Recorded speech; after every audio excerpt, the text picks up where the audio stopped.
Le ciel gris de novembre s'étirait au-dessus des vignes endormies, alors qu'Élise Moreau traversait le chemin de gravier qui menait à l'entrée du château.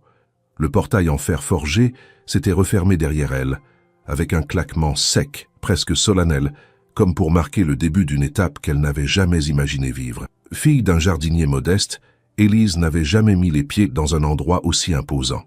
Elle portait un pantalon de toile foncée et une veste usée par les années de labeur aux côtés de son père, dont elle venait temporairement remplacer les gestes fatigués.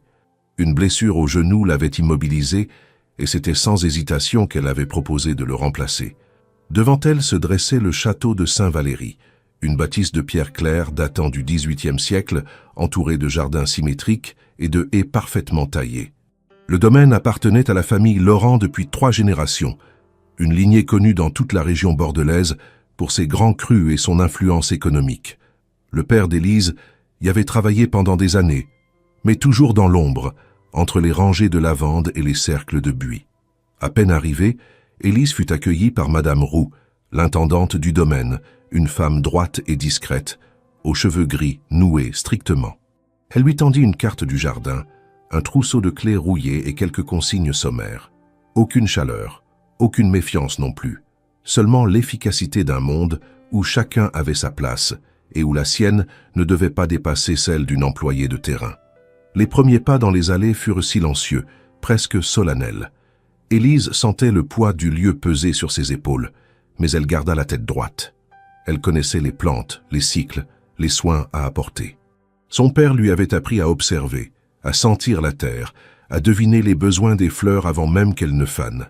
Elle n'avait pas peur du travail, seulement des regards, et ils étaient déjà là, du haut des balcons, depuis les couloirs du château ou à travers les fenêtres de la cuisine. Des yeux suivaient sa silhouette. Certains étaient curieux, d'autres simplement indifférents. Mais il y avait aussi cette tension sourde, comme si sa présence n'était pas attendue. Une femme jeune, dans ce rôle habituellement réservé à des hommes plus âgés, dérangeait un équilibre tacite. Elle n'en dit rien. Elle planta les genoux dans le sol, enfonça les doigts dans la terre humide et se mit à la tâche. La journée fut longue. Le vent coupait la peau et la bruine ne cessait de tomber. Pourtant, Élise resta dans les parterres, nettoyant les bordures, redressant les tiges affaissées par les pluies d'octobre. Elle croisa quelques domestiques qui lui adressèrent des salutations discrètes. Elle vit passer un majordome, un cuisinier, une jeune femme élégamment vêtue qui semblait surveiller tout et tout le monde, probablement une assistante ou une responsable quelconque. Personne ne s'attarda. À midi, elle mangea seule sur un banc de pierre près de la serre. Une pomme, un morceau de pain et un fromage de chèvre emballé dans du papier. La simplicité de son repas contrastait avec la splendeur du lieu, mais elle s'en moquait. Ce n'était pas sa maison, ce n'était pas son monde. Elle était là pour accomplir une tâche, rien de plus. Vers la fin de l'après-midi, elle découvrit la roseraie. Les fleurs, presque toutes fanées à cette saison, gardaient néanmoins une beauté étrange, entre fragilité et résistance. Élise s'y attarda plus qu'elle ne l'aurait dû, touchant les branches, repérant les zones mal entretenues. Elle fit une note mentale. Il faudrait tailler certaines parties, renforcer les pieds les plus anciens. Elle savait ce qu'il fallait faire. Son père lui avait tout appris ici, même sans jamais lui montrer ce lieu. À 17 heures, Madame Roux revint pour lui donner l'accès au local à outils et une liste de tâches pour les jours à venir. Le ton restait neutre, presque distant, mais Élise comprit qu'on la testait. Elle n'avait pas droit à l'erreur. Elle acquiesça sans discuter, rangea les outils qu'elle avait utilisés et jeta un dernier regard au domaine, baigné d'une lumière pâle de fin de journée. Le trajet du retour fut silencieux. Elle habitait à moins de 3 kilomètres, dans une petite maison en pierre au bord d'un champ. Son père l'attendait, installé dans un vieux fauteuil, la jambe bandée. Il lui demanda si tout s'était bien passé, et elle répondit simplement que oui. Elle ne parla pas des regards, ni du froid, ni de cette impression d'être de trop. Ce n'était pas nécessaire. Il la connaissait et savait qu'elle tiendrait bon. Le lendemain, elle retournerait au château, encore plus déterminée. Elle n'attendait rien de ce lieu. Aucune reconnaissance, aucune opportunité. Seulement l'espace pour faire son travail correctement, avec dignité. Mais ce qu'Élise ne savait pas encore, c'était que son arrivée n'avait pas été aussi invisible qu'elle le croyait. Un regard à peine entrevu derrière une fenêtre du premier étage l'avait suivi plus longtemps que les autres, et ce regard, sans le savoir, allait changer le cours de sa vie. Le lendemain matin, Élise se leva avant le lever du soleil. Le sol était encore humide des pluies de la veille, et un brouillard léger s'étalait sur les vignes comme un voile silencieux. Elle prit son manteau, noua ses cheveux en un chignon serré et partit à pied vers le château. La fraîcheur matinale lui fouettait les joues, mais elle n'y prêtait pas attention. Ce qu'elle redoutait, ce n'était pas le froid, mais la persistance de ces regards curieux et silencieux qu'elle avait sentis la veille. Elle franchit les grilles à 6h30, exactement à la même heure que la veille, comme pour affirmer sa ponctualité. Dans la remise aux outils, elle choisit une paire de cisailles, un seau et des gants. La liste des tâches épinglée sur le panneau annonçait la taille des hortensias du jardin central, un espace visible depuis les grandes baies vitrées du château. Elle soupira doucement.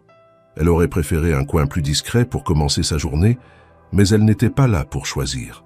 Le jardin central, aux formes parfaitement géométriques, était encerclé par des allées de gravier blanc et bordé de statues anciennes, partiellement recouvertes de mousse.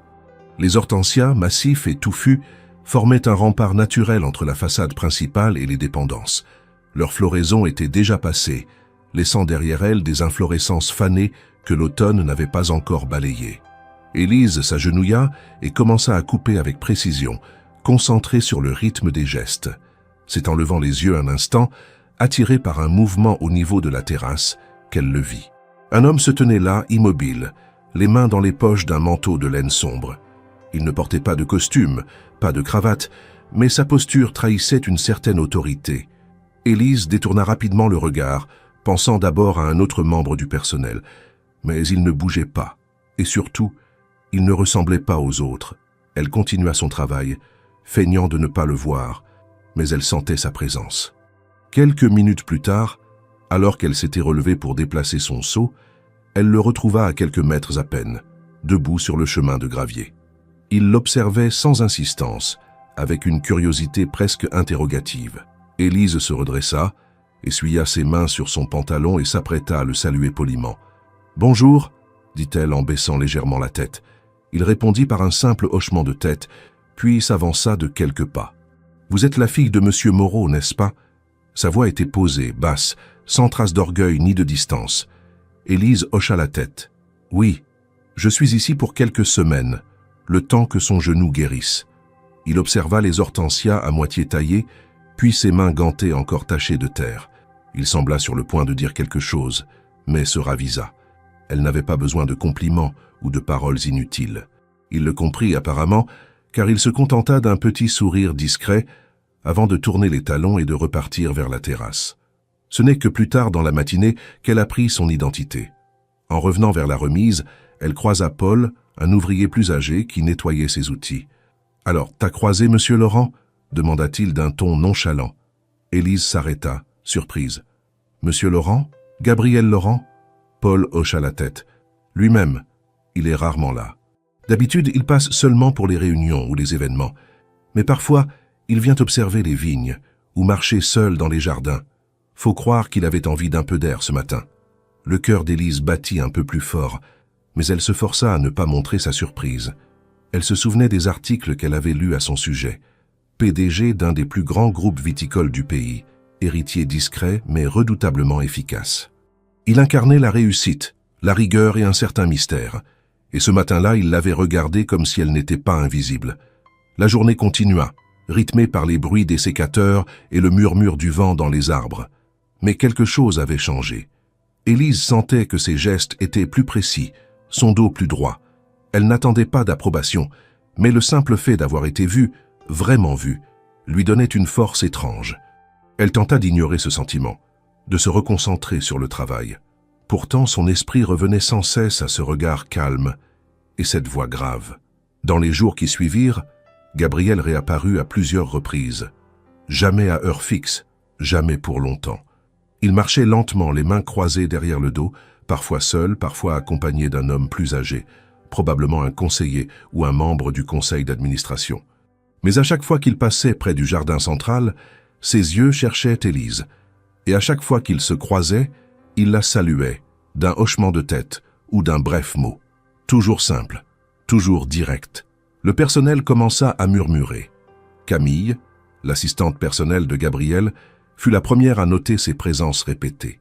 Elle n'en dit rien à haute voix, mais ses regards vers Élise devinrent plus appuyés, moins polis. D'autres employés faisaient des allusions discrètes, de simples « tiens » ou des sourires en coin. Élise les ignorait. Elle n'avait rien cherché. Elle voulait juste faire son travail, comme son père l'aurait fait.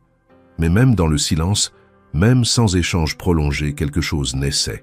Ce n'était pas une attirance banale, encore moins une histoire de classe ou de prestige. C'était une curiosité mutuelle, brute et honnête. Gabriel Laurent, habitué aux rapports froids et codifiés du monde des affaires, semblait intrigué par cette jeune femme qui ne cherchait rien, qui ne flattait personne et dont le silence valait souvent plus que 1000 mots. Élise, elle, gardait les pieds sur terre. Elle n'avait jamais été impressionnée par les titres ou les fortunes. Ce monde n'était pas le sien, et elle ne voulait pas s'y perdre. Mais elle n'était pas aveugle. Elle avait vu le regard de Gabriel. Elle avait senti qu'il n'était pas venu là par hasard. Et si elle ne comprenait pas encore ce qu'il cherchait, elle savait qu'il y avait désormais quelque chose d'imprévu dans cette routine de terre, d'eau et de silence. Ce matin-là, en repartant vers chez elle, les bottes pleines de boue et les doigts engourdis par le froid, Élise leva les yeux vers le ciel. Aucun soleil ne perçait encore les nuages, mais la lumière semblait un peu moins sombre. Rien n'avait changé, et pourtant tout semblait légèrement déplacé, comme si le sol sous ses pas avait bougé d'1 millimètre. Ce n'était qu'un regard, mais parfois, un seul regard suffit à déstabiliser tout un équilibre. Camille Delcourt, l'assistante personnelle de Gabriel Laurent depuis 6 ans, avait toujours su lire entre les lignes. Elle connaissait les calendriers, les chiffres, les visages et surtout les silences de son patron. Gabriel était un homme de logique, de discrétion, d'habitude. Il ne perdait pas son temps dans les détails inutiles.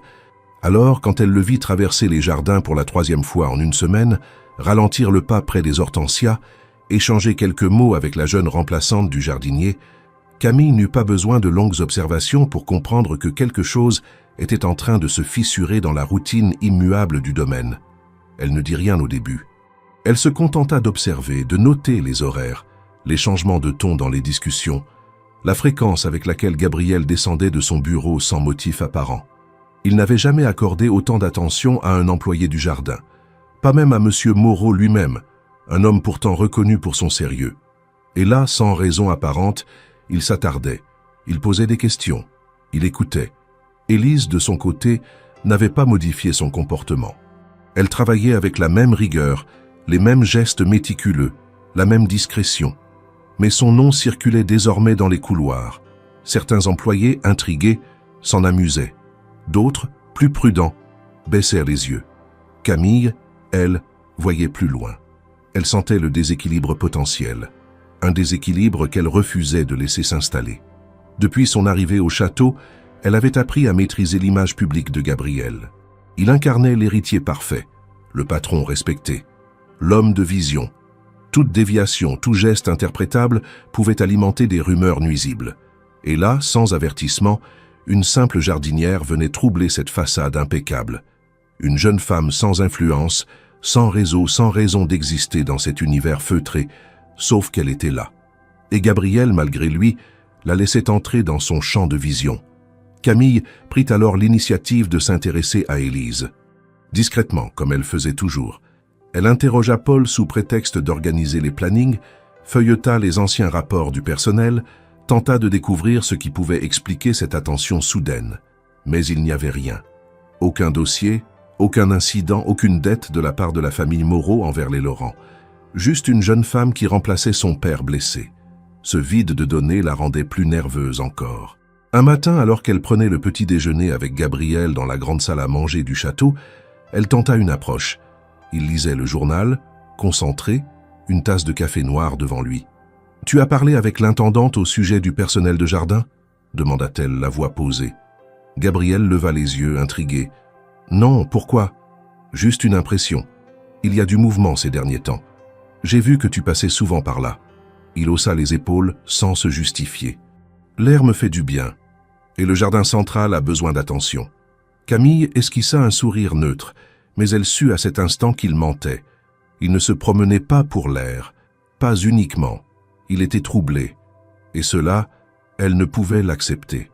Car cela mettait en péril l'image, les accords, les décisions importantes qu'il devait présenter dans quelques semaines à Paris. Toute relation ambiguë, aussi brève soit-elle, risquait d'alimenter des rumeurs inutiles. Elle décida alors d'augmenter sa présence dans les jardins. Chaque matin, elle descendait sous prétexte de vérifier l'état des dépendances, de planifier des travaux ou de saluer le personnel. Elle croisait Élise, lui lançait des regards polis mais distants. La jeune femme répondait avec la même réserve, toujours concentrée sur ses tâches. Pas une fois, elle ne montra un signe d'arrogance ou d'ironie. Et c'était précisément cela qui énervait Camille, cette absence de stratégie, cette sincérité brute. Un jour, elle l'observa plus longtemps que d'habitude. Élise était agenouillée près des buis, redressant les bordures abîmées par le vent.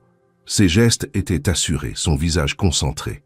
Camille s'approcha, les talons claquant sur le gravier. « Mademoiselle Moreau, dit-elle doucement, vous êtes bien appliquée. » Élise releva la tête, surprise. « Merci.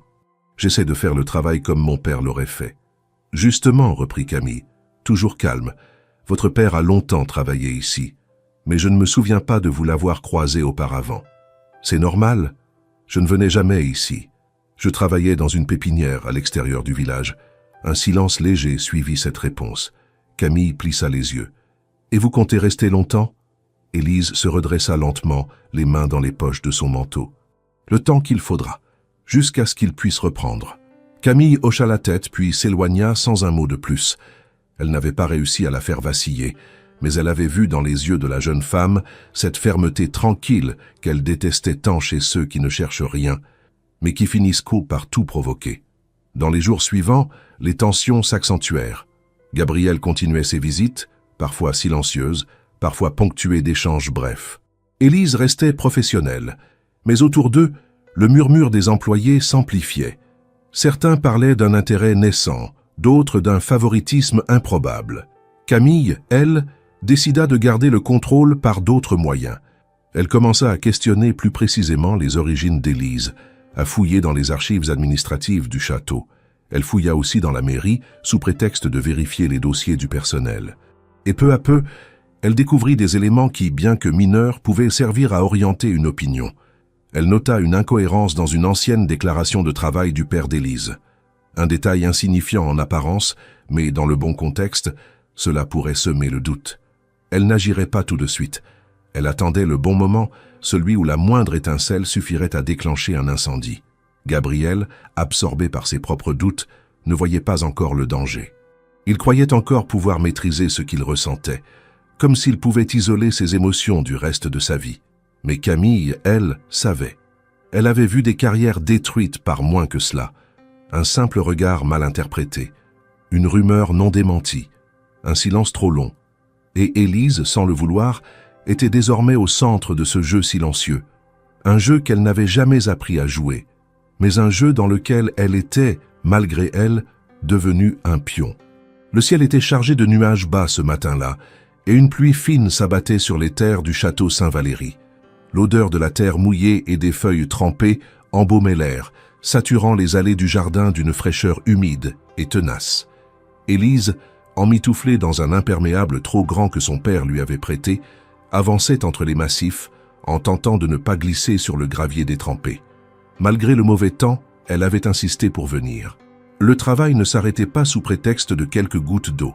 Dans la serre principale, où les plantes plus fragiles étaient conservées loin du froid, elle s'était vue confier une tâche délicate, vérifier l'état d'un petit arbuste rare, récemment acquis par le domaine. Son père lui en avait parlé quelques semaines auparavant, avec fierté et prudence. Il s'agissait d'un camélia blanc, originaire du nord de l'Italie, offert par un partenaire commercial de Gabriel Laurent, comme symbole d'une collaboration prometteuse. La plante était encore jeune, mais précieuse. Trop précieuse peut-être, pour une main inexpérimentée. Élise pénétra dans la serre avec la même concentration qu'elle apportait à tout ce qu'elle touchait. Elle déposa ses gants mouillés sur une table, s'approcha lentement de l'arbuste, observa les feuilles, le terreau, l'humidité du pot. Tout semblait en ordre. Sauf que, voulant le tourner légèrement pour vérifier l'exposition à la lumière, ses doigts, glissèrent sur le plastique lisse du conteneur. Le pot bascula, la terre se déversa au sol et une branche, encore tendre, se brisa net. Le cœur d'Élise s'arrêta une fraction de seconde. Elle se pencha immédiatement, rattrapa le pot, ramassa la terre avec des gestes précipités, essayant de stabiliser la plante sans aggraver les dégâts. Mais la cassure était visible, nette, irréversible. Elle respira profondément, les mains couvertes de terre, le front moite malgré le froid. Ce n'était pas une erreur catastrophique, mais dans un endroit comme celui-ci, elle savait que chaque geste comptait. Elle entendit alors des pas derrière elle, lourds, calmes, assurés. Elle n'eut pas le temps de se retourner que Gabriel Laurent entrait dans la serre, sans veste, la chemise ouverte au col, les cheveux humides de la bruine extérieure. Il la vit accroupie, les mains dans la terre, le pot renversé à ses côtés. Le regard d'Élise se figea, les muscles de ses épaules tendus. Elle s'attendait à une remarque sèche, peut-être même à une réprimande. Mais Gabriel ne dit rien. Il observa la scène, puis s'avança lentement. Il s'agenouilla à côté d'elle, prit la branche cassée entre ses doigts, l'examina puis posa son regard sur le visage tendu d'Élise. « Ce n'est pas la première fois qu'elle tombe », dit-il simplement. Élise releva les yeux, interloquée. « Comment ça ? On l'a déjà replacé 2 fois depuis son arrivée. Ce pot est instable, trop léger pour le poids de la plante. » Elle baissa les yeux, surprise par son calme. « Je suis désolé. J'ai voulu la tourner vers la lumière. Je n'ai pas fait attention. » Gabriel secoua doucement la tête. « Ce n'est pas de votre faute. C'est un défaut de conception, pas d'attention. » Il se leva, alla chercher un petit sécateur sur l'étagère du fond, revint près de la plante et coupa net la branche cassée.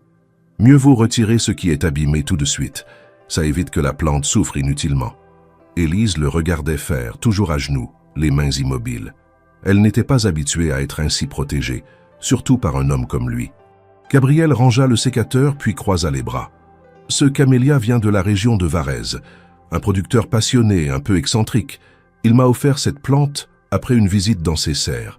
Il disait que le blanc du camélia représentait la clarté des intentions. C'est pour ça que je l'ai accepté. Et vous y croyez ? Demanda Élise sans moquerie. Je crois à l'attention qu'on met dans les choses. Et ce geste, même symbolique, en disait plus que 100 contrats. Elle hocha la tête. Il y avait dans ces mots une sincérité déconcertante, très loin de l'image d'homme d'affaires distant qu'on lui attribuait. Il n'y avait ni posture ni stratégie dans ce moment partagé au milieu des plantes. Seulement 2 personnes sous la pluie, dans une serre silencieuse, tentant de réparer quelque chose de fragile. « Je vais nettoyer ça », dit-elle enfin. « Je vais vous aider. » Gabriel saisit une pelle, ramassa la terre, et ensemble, ils replacèrent le camélia dans son pot. Le travail était lent, minutieux, mais aucun des 2 ne semblait pressé. Quand ce fut terminé, il se redressa, essuya ses mains sur un chiffon posé sur l'étagère et regarda Élise avec un calme profond. « Vous aimez travailler ici. J'aime travailler dehors, sentir que ce que je fais a un effet, même modeste, et ici il y a tant de choses à faire. » Gabriel acquiesça. « C'est ce que j'essaie de faire avec la propriété, planter quelque chose de durable, mais ce n'est pas toujours simple. Il y a des racines anciennes, profondes, et parfois toxiques. » Cette dernière phrase surprit Élise. Elle ne répondit pas. Elle comprenait qu'il parlait de plus que de jardinage, mais elle ne voulait pas l'interroger. Ce n'était pas sa place. Gabriel s'éloigna ensuite sans un mot de plus. Elle le regarda traverser les allées détrempées, disparaître dans la brume, puis elle se tourna de nouveau vers la plante réparée. Une branche cassée, un geste inattendu, et voilà qu'un lien, aussi ténu soit-il, venait de se former entre eux. Ce soir-là, en rentrant chez elle, Élise raconta à son père ce qui s'était passé, avec prudence. Il ne fit pas de commentaires, se contentant de hocher la tête. Mais elle sentit qu'il retenait une inquiétude sourde. Elle-même ne savait pas comment interpréter ce moment. Elle n'y voyait pas de promesse, ni de début. Seulement un fait. Le propriétaire du château avait pris le temps de réparer avec elle un incident mineur, sans reproche ni distance. Et cela suffisait à modifier imperceptiblement le cours de son quotidien. Il pleuvait encore ce dimanche-là, mais Élise avait décidé de rester à la maison. Son père, allongé dans le vieux fauteuil en velours vert qui craquait à chaque mouvement, dormait à moitié, les jambes couvertes d'un plaid en laine. La cheminée crépitait doucement, diffusant une chaleur tiède dans la pièce. Sur la table basse, une boîte en bois qu'elle n'avait jamais remarquée auparavant attira son regard. Elle était ancienne, ornée de gravures florales usées par le temps, fermée simplement par un petit crochet de métal noirci. En l'ouvrant, Élise découvrit des papiers jaunis, des photographies d'un autre temps, des factures anciennes, et au fond, une enveloppe scellée au nom de son père, mais non timbrée. Elle la prit entre ses mains, hésita puis l'ouvrit doucement, comme si elle craignait de réveiller des souvenirs enfouis. La lettre à l'intérieur était datée de 29 ans auparavant. L'écriture était celle de son père, reconnaissable entre mille, avec ses lettres penchées et ses majuscules un peu maladroites. Ce qu'elle lut la figea. La lettre était adressée à une certaine Cécile Laurent et racontait un événement qu'Élise ignorait totalement. Son père écrivait qu'il n'avait jamais eu l'intention d'alerter qui que ce soit, qu'il s'était contenté d'exécuter ce qu'on lui avait demandé et que l'affaire avait été grossièrement détournée pour servir de prétexte à son licenciement. Il y faisait allusion à une dispute violente entre la mère de Gabriel et un homme dont le nom n'était pas précisé dans une aile du château fermée au personnel. Il évoquait un bruit de verre brisé, des cris et une menace. Mais surtout, il répétait que ce qu'il avait vu ce soir-là ne justifiait en rien l'humiliation qu'il avait subie ensuite. Élise relut la lettre plusieurs fois. Son père n'avait jamais parlé d'une telle histoire. Il lui avait souvent dit qu'il avait quitté le château parce que le climat y était devenu pesant, que les nouvelles orientations de la direction ne lui plaisaient plus. Il n'avait jamais mentionné un licenciement, encore moins un scandale. Pourtant, la lettre, restée enfermée pendant presque 3 décennies, racontait autre chose. Quelque chose de grave. Quelque chose que la famille Laurent, ou du moins une partie d'entre elles, avait voulu enterrer. Elle remit doucement la lettre dans sa boîte, le cœur battant plus vite. Son regard se posa sur son père, qui dormait toujours. Elle ne savait pas si elle devait lui en parler, mais une intuition nouvelle commençait à naître en elle. Et si son arrivée au château, même temporaire, n'était pas aussi anodine qu'elle l'avait cru? Et si son père avait accepté trop rapidement qu'elle reprenne son poste, sans insister, comme s'il attendait quelque chose de ce retour sur les lieux de sa chute? Le lendemain matin, Élise retourna au travail avec la lettre cachée dans la poche intérieure de sa veste.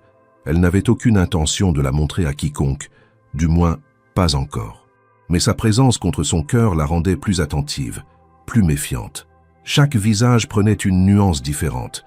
Chaque geste devenait suspect. Elle sentait que derrière les règles strictes du château se cachait une histoire ancienne, un nœud d'intérêts et de silence. Ce fut une journée calme, sans visite de Gabriel, sans apparition de Camille.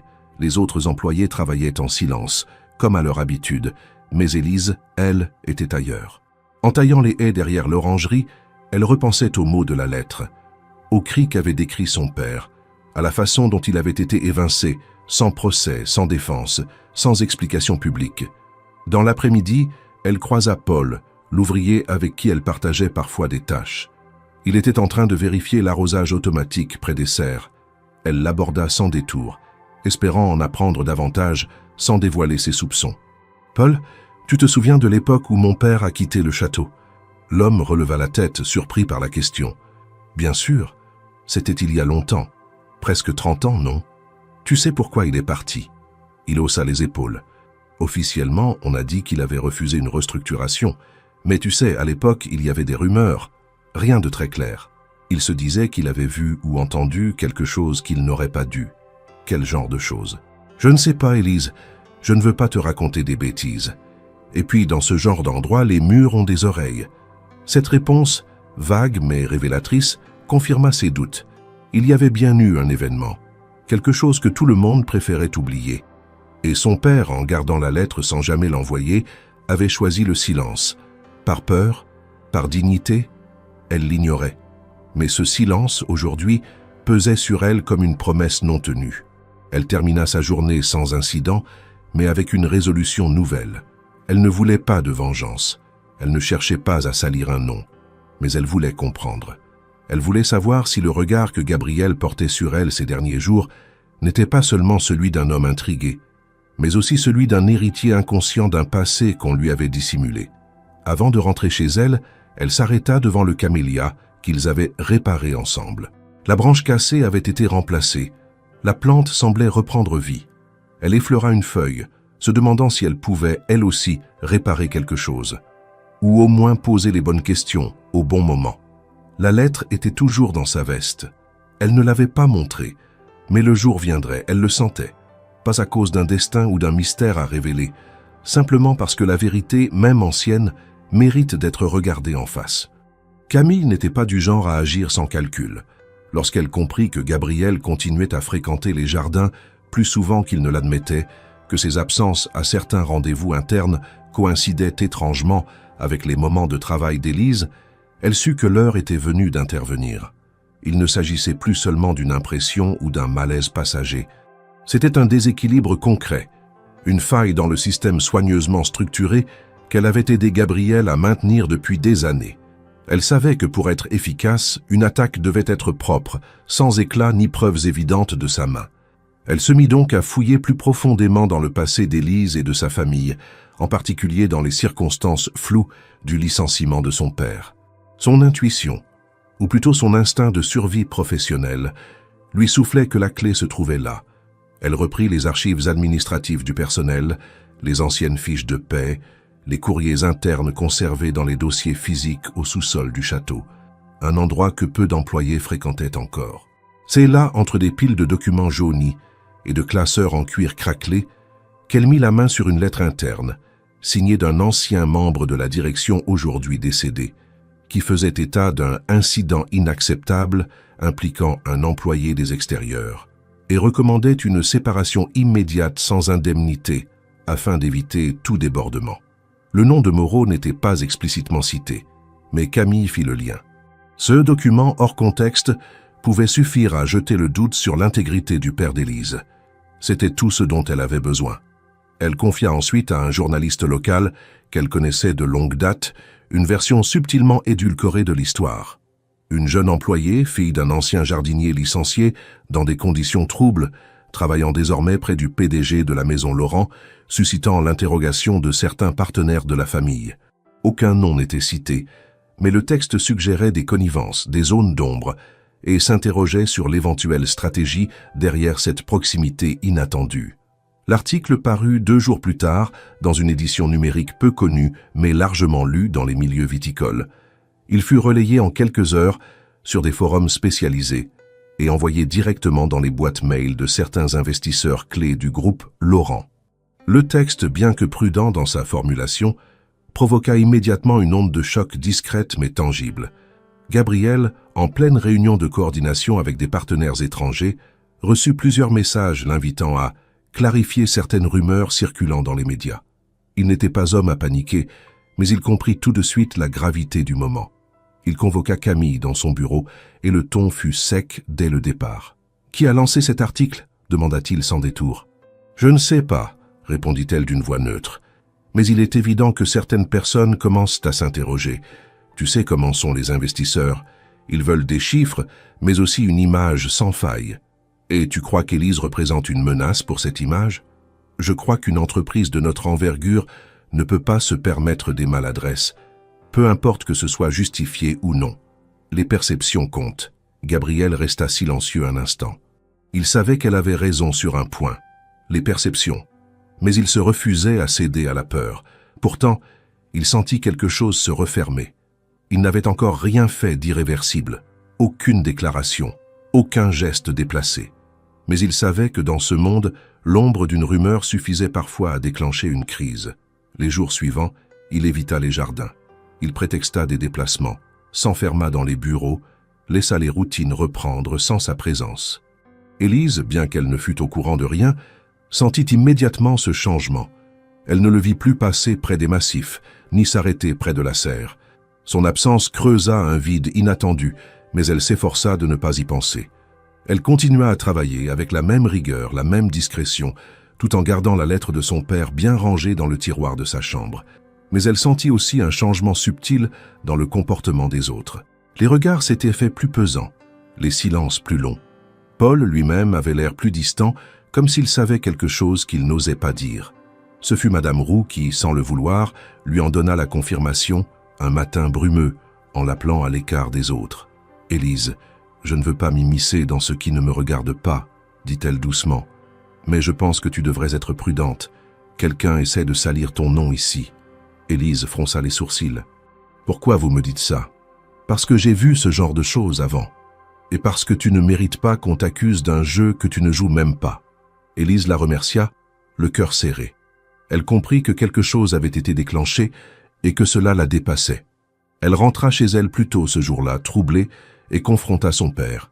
Elle lui montra enfin la lettre, celle qu'elle avait trouvée dans la boîte. Il la lut en silence, puis la lui rendit sans un mot. « Tu savais que ça sortirait un jour, hein ?» dit-elle. « Je ne voulais pas que tu sois mêlé à ça, répondit-il. Mais maintenant je le suis, qu'on le veuille ou non. » Il hocha la tête, résigné. Ce château n'oublie rien. Et il ne pardonne pas facilement. Élise comprit à cet instant que l'épreuve ne faisait que commencer. Elle n'avait pas cherché cette histoire, ni cette tension, mais elle était désormais au centre d'un conflit ancien, ravivé par des intérêts plus grands qu'elle. Elle savait que Camille était derrière cette campagne insidieuse, même sans preuve directe, et elle savait que Gabriel, en s'éloignant sans explication, n'avait pas résisté à la pression. Elle se jura alors de ne plus laisser les autres décider à sa place. Ce qu'on pensait d'elle ne pouvait pas définir ce qu'elle était réellement. Et si son nom devait être sali, elle serait au moins celle qui répondrait aux accusations avec droiture, sans fuir, sans se taire. Élise ne dormait plus vraiment depuis plusieurs jours. Les nuits étaient longues, traversées de pensées emmêlées, de souvenirs récents et de doutes qu'elle ne parvenait pas à faire taire. Les regards pesants, les murmures à peine dissimulés, l'étrange distance que Gabriel avait imposée entre eux sans aucune explication, tout cela construisait autour d'elle un silence tendu, presque menaçant. Et pourtant, chaque matin, elle retournait au château, le dos droit et les mains prêtes à travailler comme si rien n'avait changé. Ce fut Paul qui, le premier, osa lui parler franchement. Il travaillait côte à côte à dégager un vieux massif de pivoine abîmé par les pluies d'automne, lorsqu'il déposa son sécateur, essuya ses mains sur son pantalon et la regarda avec gravité. « Tu pourrais partir, tu sais. Personne ne te retiendrait et tu éviterais bien des problèmes. » Élise continua à couper une tige noire sans le regarder. « Justement, personne ne me retient, c'est pour ça que je reste. » Paul soupira, mais ne répondit rien. Il savait qu'il ne la ferait pas changer d'avis. Elle avait cette solidité silencieuse qu'il reconnaissait chez ceux qui ne cherchent pas à plaire, mais à tenir debout malgré les vents contraires. Ce jour-là, en fin d'après-midi, Élise prit une décision qu'elle mûrissait depuis quelque temps. Elle attendit que Gabriel sorte de son bureau et elle alla l'attendre dans l'allée qui menait aux serres. Lorsqu'il la vit, il s'arrêta net, surpris, presque mal à l'aise. Cela ne lui ressemblait pas, mais il ne fit pas demi-tour. Il s'approcha lentement, les mains dans les poches, le visage fermé. « Élise, j'ai besoin de vous parler. Ce n'est peut-être pas le bon moment. »« Alors ce ne sera jamais le bon moment, » répondit-elle. Il la regarda, longuement. Puis il hocha la tête, l'invitant à marcher à ses côtés. Ils traversèrent les allées sans un mot jusqu'à la petite cour intérieure, à l'abri des regards. Là, elle se tourna vers lui, droite, déterminée. « Pourquoi vous vous êtes éloigné ?» Il hésita, cherchant ses mots. « Il y a des choses qu'on ne contrôle pas, des obligations, des responsabilités. Et moi, je suis quoi? Une complication dans votre emploi du temps? Non, tu es une présence inattendue. Et aujourd'hui, tout est scruté. On m'a envoyé des messages. On m'a fait comprendre que ta présence ici pose problème. À cause de mon nom, à cause de mon père ?» Il ne répondit pas. Mais son silence était une confirmation. « Je n'ai rien demandé, Gabriel. Rien. Je suis venu ici pour remplacer mon père, faire son travail, tailler des plantes et rentrer chez moi. Ce que vous ou les autres pensez voir, ce n'est pas mon affaire. Mais si vous choisissez de croire ce que d'autres insinuent, alors c'est votre problème, pas le mien. » Elle fit un pas vers lui. « Je suis là, et je vais rester. Pas parce que j'attends quelque chose de vous, mais parce que je sais ce que je vaux. Et personne ici ne me fera croire le contraire. » Il baissa les yeux un instant, visiblement troublé. Elle ne criait pas, ne pleurait pas, ne suppliait pas. Elle disait la vérité, simplement. Et cela avait plus de force que toutes les accusations qu'il avait lues ces derniers jours. « Tu es plus forte que moi, » murmura-t-il. « Non, j'ai juste moins à perdre, peut-être, ou moins peur. » Gabriel passa une main sur son visage fatigué. Il semblait soudain vieux, usé, comme si les derniers jours avaient ajouté plusieurs années à son regard. « Camille a tout orchestré, n'est-ce pas ?» demanda-t-elle.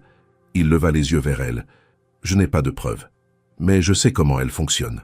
Et je n'ai rien fait pour l'arrêter. Alors pourquoi me regardez-vous comme si vous regrettiez ?» Il ne répondit pas tout de suite. Puis, il lâcha simplement « Parce que je regrette. » Il n'y eut rien de plus. Pas de geste tendre, pas de main effleurée. Élise tourna les talons, retourna à sa tâche, le cœur lourd mais le dos droit. Elle avait dit ce qu'elle avait à dire. Elle n'attendait rien en retour. Mais dans ses gestes, dès le lendemain, il y avait une fermeté nouvelle. Elle s'appliquait encore davantage. Elle connaissait chaque recoin du jardin, chaque plante, chaque anomalie. Son passage devenait visible, concret, incontestable. Ce regain de précision ne passa pas inaperçu. Madame Roux elle-même, d'abord discrète, commença à lui confier des tâches plus délicates, à lui demander son avis sur certains aménagements. Paul, plus réservé, reprit son ton habituel, comme s'il avait compris qu'Élise ne partirait pas. Elle avait choisi de rester, et ce choix résonnait dans chaque détail de ses journées. Gabriel, lui, se faisait plus rare. Mais lorsqu'il apparaissait, ses regards étaient moins fuyants. Il ne parlait pas, ne s'excusait pas, mais il observait, il écoutait, et peu à peu, sans qu'aucun mot ne le dise, un respect nouveau s'installait entre eux. Un respect né non de la proximité ou du charme, mais de la résistance. Dans la solitude de son modeste logement, Élise relisait parfois la lettre de son père. Elle ne savait pas encore quand ni comment elle la remettrait à Gabriel. Elle voulait attendre le moment juste, pas pour l'accuser, mais pour rétablir une vérité. Elle n'avait pas l'intention de se servir de cette lettre comme d'une arme. Elle voulait qu'elle devienne un éclairage, un point de départ peut-être. Pour l'heure, elle restait. Et chaque jour qu'elle passait sur cette terre, elle laissait une trace plus profonde. Non pas comme la fille d'un homme accusé à tort, ni comme une femme qu'on soupçonnait à cause d'un regard, mais comme une travailleuse honnête, ancrée dans le réel, dans la matière, dans la terre, là où aucun mensonge ne tient très longtemps. Quelques jours plus tard, un courrier élégant au papier épais arriva sur le bureau de Gabriel Laurent. L'invitation provenait de la maison mère du groupe viticole pour le grand événement annuel de dégustation de crus au domaine de Grand Château, près de Bordeaux. Un rituel incontournable où invités, partenaires, critiques et clients triés sur le volet se rassemblaient dans une ambiance raffinée mêlée de prestige. Gabriel observa l'enveloppe, puis, sans détour, la posa devant Élise, qui travaillait encore dans la serre. « Vous êtes invité aussi ?» dit-il, sans engager plus de conversation. Le ton était neutre, mais ses yeux trahissaient une hésitation.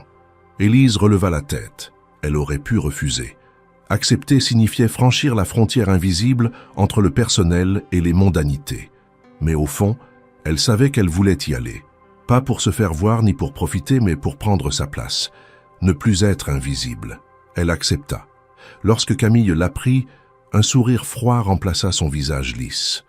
Elle se hâta de donner un coup d'œil calculateur à Gabriel avant de disparaître dans les couloirs du château, comme si elle mesurait déjà les conséquences de cette décision.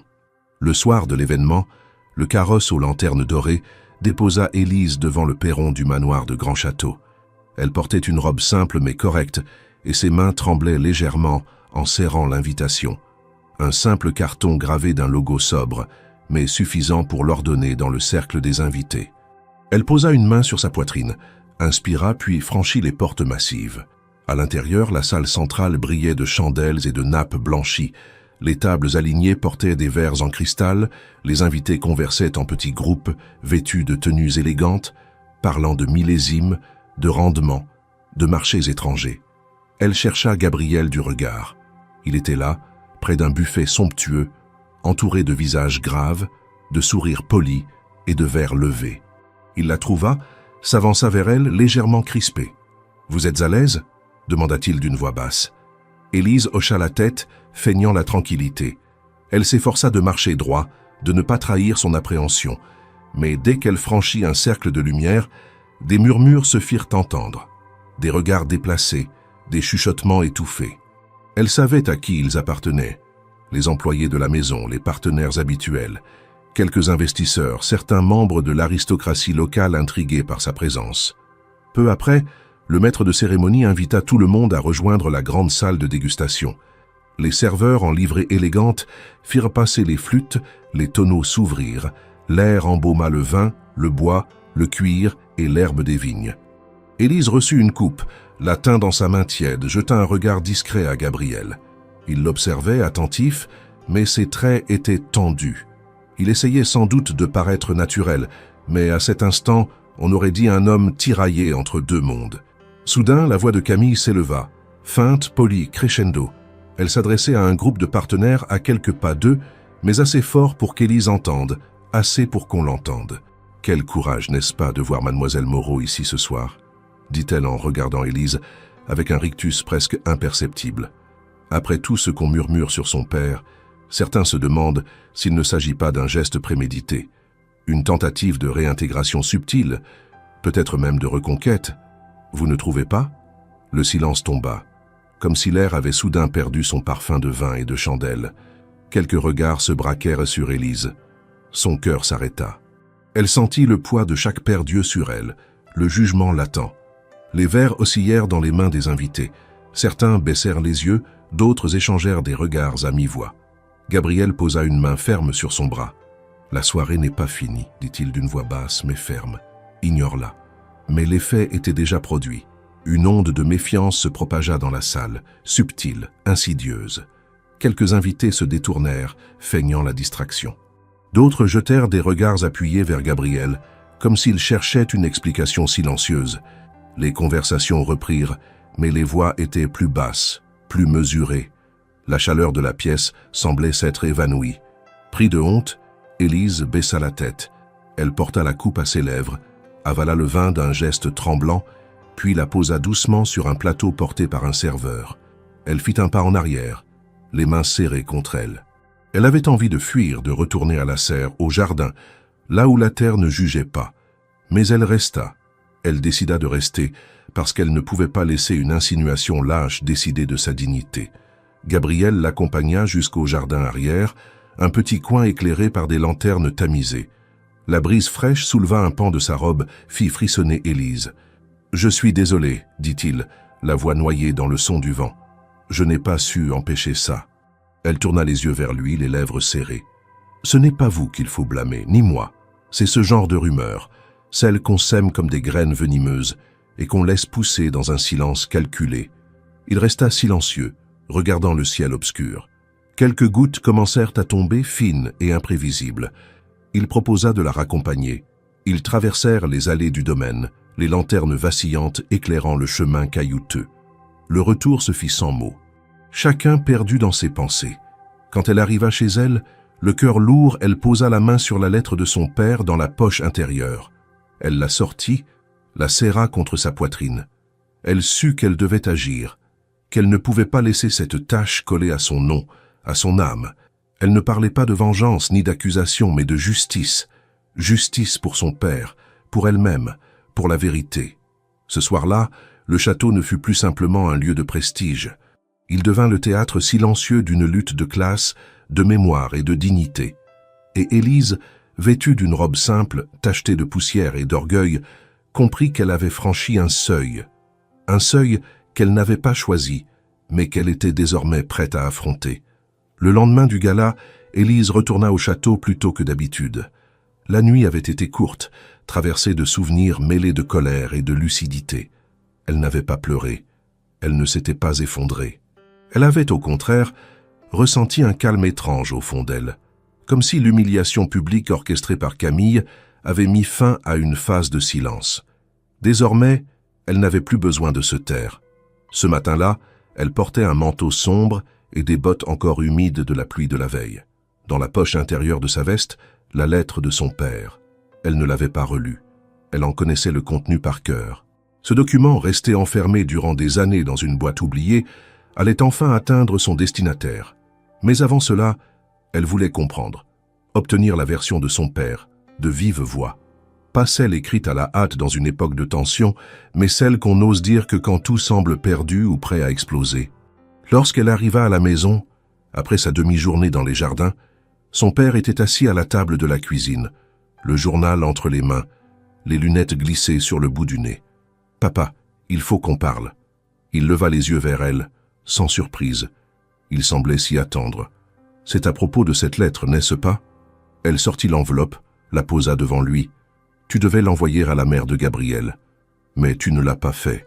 Parce que je savais que ça ne changerait rien, répondit-il après une longue pause. Et à l'époque, j'avais encore trop de respect pour cette famille, ou trop de naïveté. Mais qu'est-ce qu'il s'est passé exactement? Il inspira profondément, reposa ses lunettes, puis s'appuya contre le dossier de sa chaise. C'était un soir d'hiver. Il y avait eu un dîner privé au château, quelque chose d'important, avec des gens de Paris. Moi, je travaillais tard dans les serres. J'étais passé prendre un outil dans la remise quand j'ai entendu des cris. Je me suis approché par instinct. Ce n'était pas mon rôle. J'ai vu la mère de Gabriel, Cécile Laurent, en pleine dispute avec un homme. Pas son mari, quelqu'un d'autre. Il y avait de la colère, de la peur dans sa voix. L'homme a jeté un verre contre un mur. Il l'a saisi par le bras. Je suis intervenu sans réfléchir. Il m'a menacé, m'a traité de parasite. Le lendemain, on m'a convoqué et licencié sur le champ. Pas de discussion, juste un mot. Rupture de confiance. J'étais trop jeune pour comprendre que j'étais en train de porter seul une faute qui n'était pas la mienne. Élise resta un moment silencieuse, les yeux posés sur son père. Il ne cherchait pas à se défendre. Il racontait les faits comme on raconte une chute, une injustice sèche, sans drame. « Et tu n'as jamais rien dit ?»« À qui ?» Personne ne voulait entendre un jardinier contre la parole d'une famille comme les Laurent. Elle prit la lettre, la rangea de nouveau dans sa poche. Gabriel ne sait rien de tout ça. Il croit ce qu'on lui a raconté à l'époque. Je vais lui remettre cette lettre. C'est ton choix. Mais sache que ce n'est pas une vengeance qui te fera avancer. Je ne cherche pas à me venger. Je veux seulement qu'il sache. Le soir même, Élise demanda un moment à Gabriel. Il accepta sans poser de questions. Ils se retrouvèrent près de la roseraie, presque entièrement endormis par l'approche de l'hiver. L'air était froid, le silence du jardin profond. « J'ai quelque chose pour vous », dit-elle simplement. Elle tendit la lettre. Il la prit sans un mot.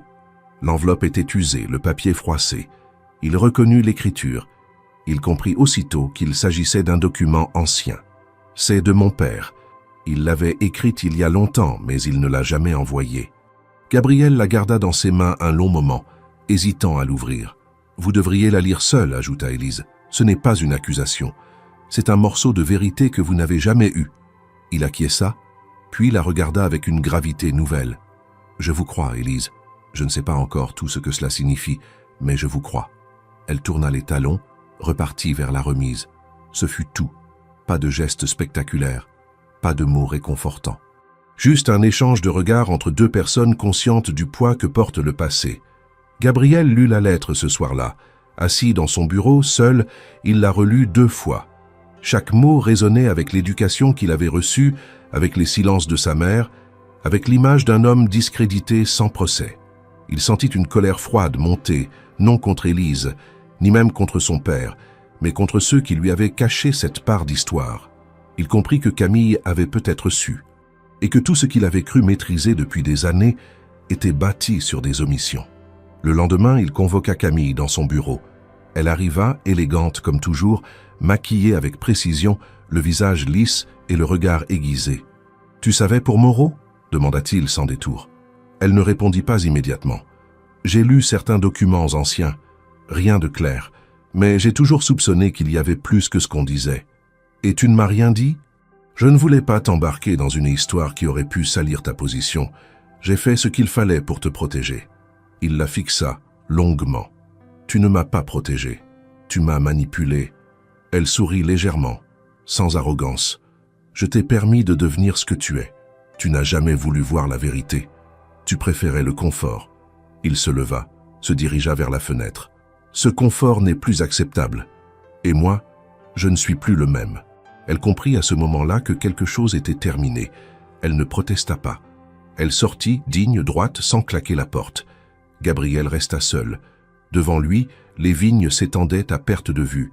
Il pensa à Élise, à son père, à ce qu'ils avaient enduré, à ce que lui-même avait cautionné par ignorance ou par inaction, et il sut que la prochaine étape ne serait pas une simple réconciliation. Il faudrait briser ce qui avait été construit de travers pour pouvoir espérer bâtir quelque chose de juste. Les jours qui suivirent furent d'un calme trompeur. Gabriel Laurent n'apparut plus dans les jardins. Son absence était visible, mais personne n'osait en parler. Élise, elle, poursuivait son travail sans relâche, comme si l'ordre des choses n'avait pas été ébranlé. Pourtant, chacun de ses gestes était plus précis. plus assurée. Elle n'attendait plus rien de personne, mais tout en elle trahissait la force tranquille de celle qui avait traversé la tempête et choisi de rester debout. Gabriel, de son côté, s'était replié dans les bureaux principaux de la maison mère, à Bordeaux. Il y avait convoqué un conseil extraordinaire des actionnaires, des partenaires commerciaux et de quelques membres de la famille, dans un salon privé habituellement réservé aux décisions stratégiques. Assis à l'extrémité de la table, il écoutait les chiffres, les analyses de marché, les projections financières, mais il n'avait pas l'esprit aux courbes de rendement ni aux prévisions d'exportation. Lorsque vint son tour de parole, il reposa son stylo sur la table, releva les yeux et parla d'un ton clair, posé, sans chercher à ménager les susceptibilités. « Il y a une chose que vous devez savoir, et cela ne concerne pas directement les chiffres, mais l'intégrité de cette maison. » Tous les regards se tournèrent vers lui. Certains haussèrent les sourcils, d'autres croisèrent les bras. Depuis plusieurs semaines, des rumeurs circulent à propos d'une jeune employée du domaine Saint-Valery. Certains ici ont été prompts à juger, à suspecter, à questionner ma lucidité. Je ne suis pas venu pour me défendre. Je suis venu pour dire que ces attaques sont infondées et que la vérité que nous avons refusé de voir depuis des années ne peut plus rester enterrée. Un silence pesant tomba sur la pièce. Il poursuivit.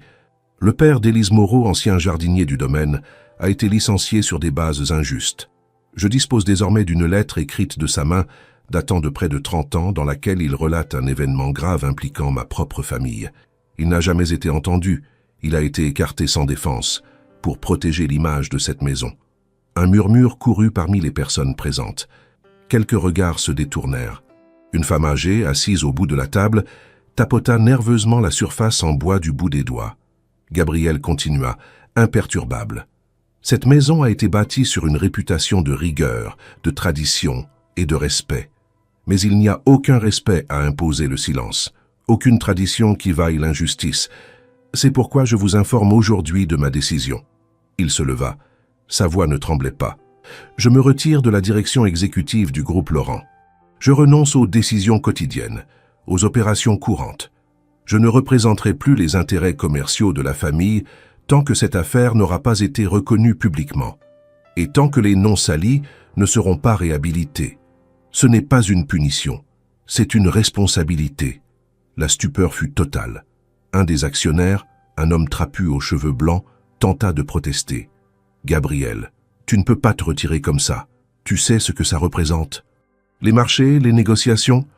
Ce que je sais, répondit-il calmement, c'est que bâtir sur une injustice revient à construire sur du sable, et je refuse de diriger une maison dont les fondations sont minées par le mensonge. » Sans attendre de réaction, il quitta la salle. Derrière lui, les voix s'élevèrent, confuses, mêlant inquiétude, reproche et incompréhension. De retour à Saint-Valery, il n'alla pas directement au château. Il fit un détour par les vignes, marcha longtemps entre les rangées nues, les bottes couvertes de terre. Le vent frais balayait les feuilles sèches sur le sol. Pour la première fois depuis longtemps, il ne pensait plus en termes de patrimoine ou de rendement. Il pensait à la terre simplement, à ce qu'elle exige pour porter du fruit, du travail, du soin, de la patience et de la vérité. Il rentra chez lui à la tombée du jour. Son bureau était encore éclairé. Il s'assit, prit une feuille blanche et écrivit une lettre à l'attention du personnel du domaine. Il y expliquait sa décision, sans détour ni langue de bois. Il évoquait la lettre d'Élise, les torts commis, et annonçait la mise en place d'un comité de révision des archives internes, avec accès complet aux documents anciens.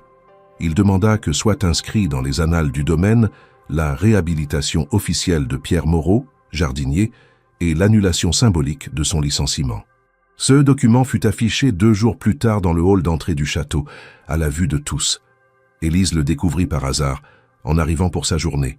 Elle lut chaque ligne sans ciller. Puis, sans un mot, elle retourna dans les jardins, les gants en main, les gestes sûrs. Elle ne fit aucun commentaire. Elle n'attendait ni gloire ni reconnaissance. Mais elle sentit en elle un poids s'alléger. Camille, de son côté, avait quitté le domaine. Aucune annonce officielle. Elle avait fait ses bagages, laissé ses clés et disparu comme une ombre en fin de journée. Certains murmuraient qu'elle avait été contrainte. D'autres disaient qu'elle avait compris, qu'elle avait perdu. Peu importait. Son règne tacite avait pris fin et avec lui la peur silencieuse qu'elle entretenait. Gabriel, désormais en retrait, continua de vivre au château, mais sans apparition officielle. Il travaillait à distance, conseillait sans s'imposer. Il passait parfois par les jardins, mais restait discret. Un changement profond s'était opéré en lui, non une rupture soudaine, mais un glissement lent vers un autre mode d'être. Il n'était plus seulement le dirigeant, l'homme public. Il devenait quelqu'un qui assumait ses erreurs et cherchait à reconstruire autrement. Le domaine, lui, poursuivait sa route. Les vignes attendaient l'hiver. Les ouvriers taillaient, nettoyaient, préparaient la saison suivante. Élise, chaque jour, sentait que sa présence n'était plus perçue comme une anomalie. Elle n'était plus la fille du jardinier controversé, ni l'objet de rumeurs. Elle était Élise, une employée compétente, discrète, solide. Une femme qui avait tenu bon face à l'orgueil, au mépris, aux demi-vérités. Et si l'histoire du domaine avait changé de cap, c'était aussi parce qu'elle avait choisi de ne pas fuir. De rester, de parler, de montrer qu'il existe une autre façon d'appartenir à un lieu. Non par le sang ou l'argent, mais par l'honnêteté, le travail, la constance. Dans le silence de la terre retournée, dans les gestes simples de ses mains, elle dessinait un avenir qu'elle n'avait jamais cherché mais qu'elle méritait. Lorsque l'hiver s'installa complètement dans les environs de Saint-Valery, le domaine entra dans sa période la plus silencieuse. Le rythme ralentit, les visiteurs se faisaient rares, et le froid s'insinuait dans chaque interstice de pierre du vieux château. Dans les jardins, les feuilles mortes avaient été ramassées, les arbres taillés, les outils rangés dans les cabanons. C'était le temps des sols en repos, des racines invisibles, des mains calleuses qui profitaient de quelques semaines de répit avant la renaissance du printemps. Élise, cependant, ne ralentit pas. Si les tâches pratiques s'étaient allégées, son esprit, lui, était plus en mouvement que jamais. Les événements récents avaient creusé en elle une faille qu'elle ne voulait plus ignorer. Elle savait qu'elle ne pouvait rester éternellement à sa place actuelle. Elle aimait le jardinage, mais elle pressentait qu'un autre chemin s'ouvrait, un prolongement naturel de ses compétences, une forme plus élevée de ce lien qu'elle entretenait avec les plantes et les lieux. C'est Madame Roux qui, un après-midi, lui parla d'un programme de formation en restauration de jardins historiques, financé en partie par une fondation associée à la Maison Laurent. Elle tendit un dépliant à Élise, comme on transmet une opportunité avec la certitude discrète qu'elle est méritée. « Ce n'est pas pour tout le monde », dit-elle simplement. « C'est exigeant, mais c'est aussi une manière d'aller plus loin. Tu as la rigueur, tu as la sensibilité. Et tu as vu ce que d'autres n'auraient jamais vu. » Élise prit le document, le lut en silence. Il s'agissait d'un programme intensif de 18 mois, dispensé entre Bordeaux et Paris, en partenariat avec plusieurs institutions spécialisées. On y abordait l'histoire des jardins, les techniques de restauration, la gestion de sites patrimoniaux. C'était un monde nouveau, bien plus vaste que les allées qu'elle connaissait, mais ce n'était pas un monde inaccessible. Elle en parla à son père le soir même. Il écouta attentivement, puis lui demanda « Et toi, tu en as envie ?»« Je crois que oui. Pas parce que je veux quitter ici, mais parce que je sens que je peux faire plus, différemment. » Il hocha la tête, l'air à la fois fier et mélancolique. « Tu as toujours eu ce regard, celui de ta mère. Elle aussi voyait les choses qu'on ne voit pas tout de suite. Elle n'avait pas eu la chance d'aller aussi loin. Toi, tu peux. » Élise déposa son dossier quelques jours plus tard. Elle rédigea une lettre de motivation sobre mais personnelle, où elle évoquait son expérience, les liens tissés avec la terre, les enseignements transmis par son père et les mois passés à Saint-Valery. Elle n'y parlait ni de Gabriel, ni du scandale, ni de la lettre, juste d'elle-même, de ce qu'elle avait vu, appris, corrigé, de sa volonté de préserver, de transmettre, de réparer les lieux blessés par le temps. La réponse arriva plus vite qu'elle ne l'aurait cru. Elle fut admise. Bourse accordée. Début des cours prévus pour le mois de mars. Elle lut la lettre 2 fois, les mains légèrement tremblantes. Elle se rendit alors dans la roseraie, aujourd'hui nue et silencieuse, et s'assit sur le banc de pierre près du vieux buisson central. Elle respira profondément. Ce jardin avait été le début de tant de choses. Ce fut là que Gabriel la retrouva en fin de journée. Il marchait lentement, les mains dans les poches, l'écharpe remontée jusqu'au menton. Il s'arrêta à quelques pas. « J'ai su pour ta candidature. Félicitations. » Elle se tourna vers lui, surprise. « Vous l'avez su comment ?»« Madame Roux me l'a dit. Et j'ai vu ton nom sur la liste des admis dans les papiers de la fondation. Ce n'était pas une intrusion, juste une coïncidence. » Il s'assit à ses côtés. « Le silence s'installa, ni pesant, ni artificiel. « Tu vas quitter le domaine, alors ?» demanda-t-il. « Je vais suivre la formation, mais je ne pars pas vraiment, pas encore. Et même si je devais partir, ce lieu fait partie de moi maintenant. » Gabriel hocha la tête. « Tu es entré ici pour remplacer ton père. Tu repars en laissant quelque chose d'autre. Une empreinte. Invisible peut-être, mais réelle. Et vous? Vous avez quitté la direction, mais vous êtes encore là. » Il soupira. « Je suis ici en tant qu'homme, plus en tant que rôle. Et c'est plus difficile que je ne le pensais. » Il tourna la tête vers elle. « Tu m'as obligé à voir ce que j'avais laissé dans l'ombre. Ce n'est pas rien. » Ils ne dirent rien d'autre pendant un moment. Les dernières lueurs du jour glissaient sur les branches nues, dessinant des ombres fines sur le sol. Il y avait dans cet instant une forme de calme que ni l'un ni l'autre n'avaient connue jusqu'alors. Pas de tension, pas de fuite, pas de regret immédiat. Juste deux personnes conscientes d'avoir traversé quelque chose qu'aucune des règles du domaine n'aurait pu prévoir. Le lendemain, Élise reprit son travail avec une légèreté nouvelle. Elle savait que son avenir se dessinait ailleurs, mais elle voulait finir ce qu'elle avait commencé. Elle forma une apprentie plus jeune, prit le temps de lui montrer les gestes lents, les choix de coupe, les cycles invisibles. Elle expliqua les erreurs, les ajustements. Elle ne gardait rien pour elle. Elle transmettait déjà. Lorsqu'elle annonça officiellement son départ, aucun murmure ne s'éleva. Pas de doute, pas de méfiance, seulement des félicitations discrètes, des remerciements sincères, des poignées de main prolongées. Gabriel, lui, ne parla pas ce jour-là, mais il la regarda partir avec une expression qu'elle n'oublierait jamais.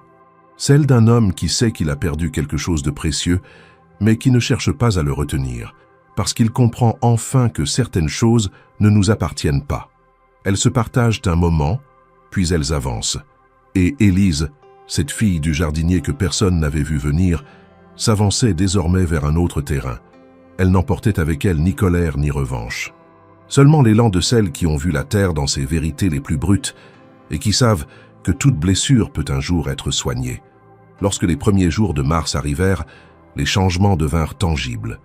Les vents froids de l'hiver perdaient peu à peu leur morsure, les bourgeons discrets apparaissaient aux extrémités des branches et une lumière plus douce filtrait à travers les fenêtres encore embuées du château.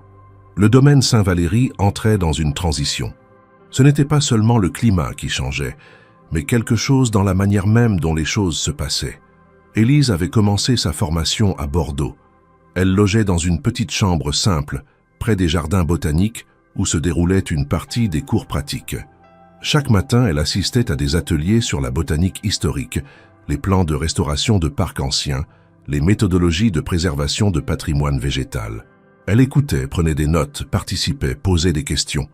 Son attitude, sérieuse et modeste, captait rapidement l'attention des professeurs qui voyaient en elle une élève atypique, ni théoricienne détachée, ni exécutante docile, mais une femme issue de la terre et capable de penser avec méthode. Malgré la nouveauté du rythme, Élise trouvait du réconfort dans cette discipline. Elle découvrait des noms de plantes anciennes qu'elle avait déjà soignées sans jamais les appeler ainsi. Elle apprenait à lire des plans du XVIIIe siècle, à interpréter des gravures, à restaurer des allées selon des logiques oubliées. Et dans tout cela, elle ne se sentait pas déracinée. Elle sentait qu'elle grandissait sans renier ce qu'elle avait été. Elle retournait à Saint-Valery chaque week-end, le cœur un peu tendu à chaque retour, mais toujours soulagée de revoir les allées familières. Elle passait voir son père, dont le genou allait mieux, mais qui avait décidé de ne pas reprendre le travail. Il consacrait désormais son temps à un petit potager personnel qu'il entretenait avec une fierté silencieuse. Il parlait peu des mois passés. L'un comme l'autre savait que les blessures étaient encore présentes, mais moins vives. Le silence entre eux n'était plus chargé. Il était apaisant. Gabriel, de son côté, avait entrepris un travail difficile. Reconstruire les fondations du domaine selon d'autres valeurs. Il ne cherchait plus à plaire, à séduire les investisseurs par des artifices ou des démonstrations de prestige. Il voulait une structure plus honnête, plus durable. Il réduisit les dépenses liées à la représentation, concentra les efforts sur la qualité des sols, investit dans des méthodes de culture moins agressives. Il remplaça certains fournisseurs, mit fin à des accords commerciaux bancals. Et surtout, il changea de ton. Ce changement se traduisit par des gestes simples mais concrets. Les employés furent conviés à une réunion informelle, sans formalisme. Gabriel prit la parole sans discours préparé, les mains dans les poches, le regard franc. Il parla de la nécessité de reprendre confiance, de bâtir un lieu où chacun, quel que soit son poste, serait traité avec équité. Il n'y eut pas d'applaudissements.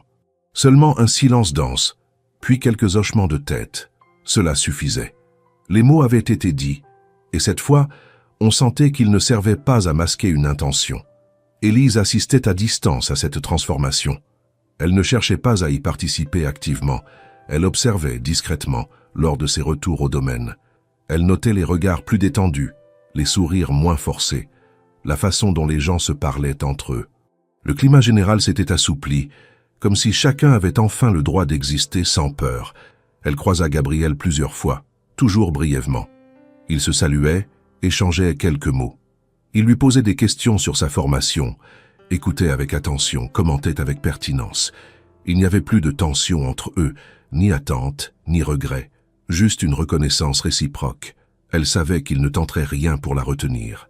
Et il savait qu'elle ne reviendrait pas par faiblesse. Un après-midi, alors qu'elle observait les jardins depuis le balcon de l'ancienne orangerie, Gabriel la rejoignit.